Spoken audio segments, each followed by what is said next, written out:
ہمارے سبھی سننے والے سامعین کو ہمارا پیار بھرا آداب۔ آج ہم پڑھیں گے پرندے کی فریاد۔ ہم پڑھ رہے ہیں تحفہ اقبال برائے اطفال، اس کی نظمیں اور اس کی تشریح۔ مرتبہ ہے نصرت شمسی اور نظم کا نمبر ہے 6۔ 3 نظمیں اور رہ گئی ہیں ہماری، پھر یہ ہماری کتاب پوری ہو جائے گی۔ ہم آپ کو 5 نظموں کی کہانیاں سنا چکے ہیں۔ تو اب دیکھیے پرندہ، برڈس جسے کہتے ہیں، اس کی فریاد، وہ کیا کر رہا ہے۔ آتا ہے یاد مجھ کو گزرا ہوا زمانہ، وہ باغ کی بہاریں، وہ سب کا چہچہانا۔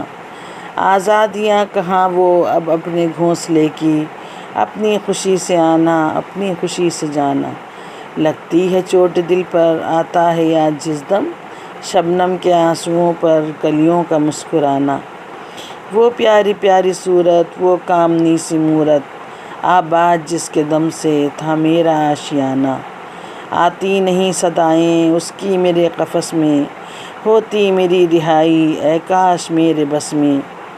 کیا بد نصیب ہوں میں، گھر کو ترس رہا ہوں، ساتھی تو ہیں وطن میں قید میں پڑا ہوں۔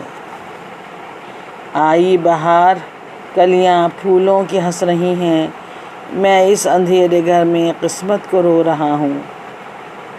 اس قید کا الہی دکھڑا کسے سناؤں، ڈر ہے یہی قفس میں غم سے مر نہ جاؤں۔ جب سے چمن چھٹا ہے یہ حال ہو گیا ہے، دل غم کو کھا رہا ہے، غم دل کو کھا رہا ہے۔ گانا اسے سمجھ کر خوش ہوں نہ سننے والے، دکھتے ہوئے دلوں کی فریاد یہ صدا ہے۔ آزاد مجھ کو کر دے اور قید کرنے والے، میں بے زباں ہوں قیدی تو چھوڑ کر دعا لے۔ یہ ایک برڈ جو ہے، جب اس کو پنجرے میں قید کر لیا ہے تو وہ کیا سوچ رہی ہے اور اس کے دل میں کیا آواز آ رہی ہے اور وہ کیا دعا کر رہی ہے، تو یہ اس کی فریاد ہے۔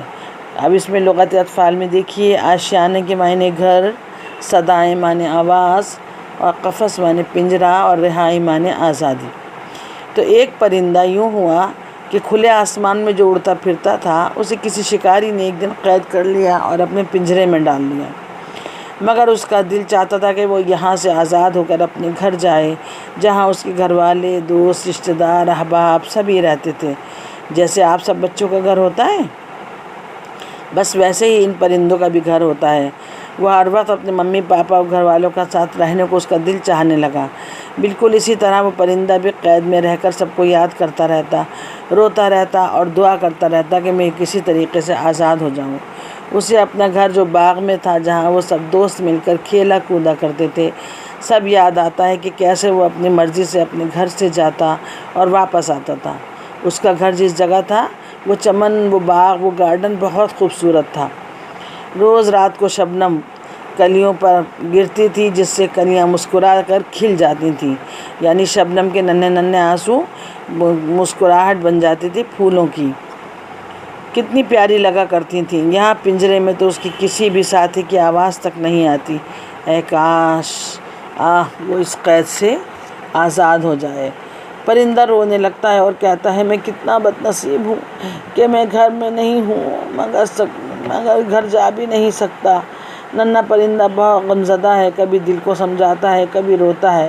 اسے خیال آتا ہے کہ ایسے ہی موسم میں تو بہار آتی ہے، جب سب طرف پھول کھلتے ہیں، خوشی ہی خوشی ہوتی ہے، کتنا مزہ آتا ہے۔ بچوں، آپ نے دیکھا ہے جب بہار دن ہوتے ہیں، باغوں میں پھول کھلتے ہیں، فروٹس آنا شروع ہو جاتے ہیں، تو کتنے پرندے، برڈ جو ہیں وہ بولتی ہیں، خوش ہوتی ہیں، چہچہاتی ہیں، کیونکہ ان کے لیے وہ ان کے تہوار کا موسم ہوتا ہے، خوشیوں کا موسم ہوتا ہے۔ تو میں ایک ایسا بد نصیب ہوں کہ اس اندھیرے پنجرے میں پڑا رو رہا ہوں، سب سے دور۔ جب سے میرا گھر مجھ سے چھٹا ہے، میرا دل غم سے مرا جا رہا ہے۔ اے لوگو، یہ جو میں اپنی بولی میں بول رہا ہوں، اسے گانا مت سمجھو، بلکہ یہ میری فریاد ہے، ایک دکھی دل کی فریاد۔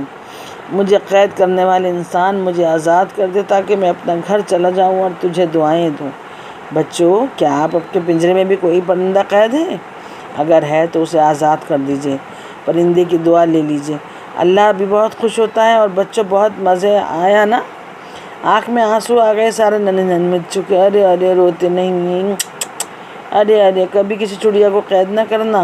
اور علامہ اقبال کی یہ پیاری سی نظم یاد رکھنا، تو چلو بچوں سب اپنا موڈ ٹھیک کریے اور اچھی سی تالی بجائیے، اور ایک گائے اور ایک بکری کو کہانی سناتے ہیں۔ ارے ارے ارے ارے آگے کی کہانی، گائے تو آپ سب نے دیکھی ہے نا، گائے وہ جو دودھ دیتی ہے اور سب بچے دودھ پیتے ہیں۔ بکری بھی بہت دیکھی ہے، سب بچوں کے گھر تو یہ بکری پلتی بھی ہے، بہت سارے بچوں کے گھر بکری بھی دودھ دیتی ہے، اور یہ کئی رنگوں میں پائی جاتی ہے، جیسے کالی، سفید، براؤن وغیرہ۔ یہ بہت پیاری لگتی ہے۔